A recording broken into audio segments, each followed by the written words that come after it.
Ce que nous avons dit par rapport au cadre de l'Assemblée nationale.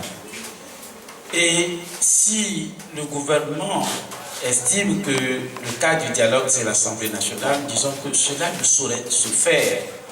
Cela a été déjà dit.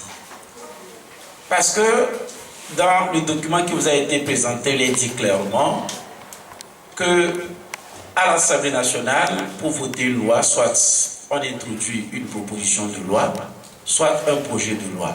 La proposition viendrait d'un député et le projet viendrait donc du gouvernement.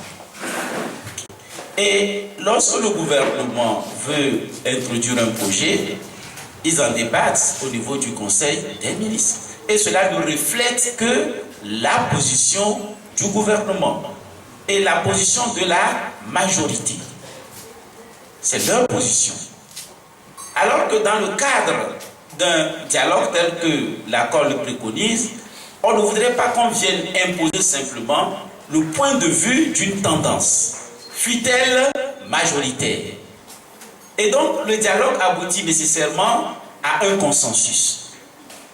Alors que le vote donc, de la loi à la suite d'un projet de loi traduit la position d'une majorité.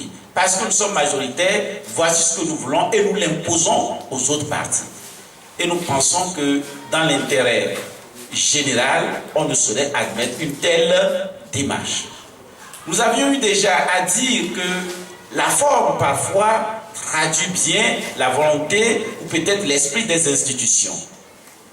Pourquoi est-ce que la Constitution voudrait que, s'agissant de la modification de la Constitution, même si on obtient les 2/3, il faudrait qu'on soumette cela encore à un référendum?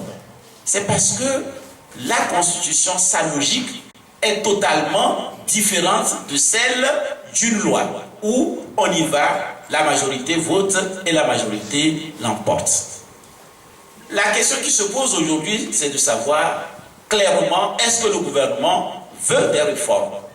S'il veut des réformes, il ne saurait dire que c'est au sein de l'Assemblée nationale que le débat doit se faire. Et s'il y a des dialogues, on aboutit à des consensus et on décide par la suite de donner les formes légales, ça c'est un autre problème qui est totalement différent des débats qui doivent se faire en amont. Et c'est donc dans le cadre d'un dialogue que nous pourrions apaiser, donc régler ce problème et apaiser les esprits. Et je voudrais une fois encore que vous reteniez ceci, cette démarche du CST qui s'inscrit toujours dans une démarche pacifique, qui s'inscrit toujours dans la recherche du consensus. Contrairement à ce que les gens ont pensé, il faudrait pouvoir aujourd'hui situer les responsabilités et désigner clairement ceux qui ne veulent pas que les choses se passent bien dans notre pays. Et même si on est majoritaire dans un pays, tout n'est pas permis. Et je crois que la démocratie a ses règles, la transparence a ses règles qui s'opposent à ce que la majorité fasse ce qui bon lui semble.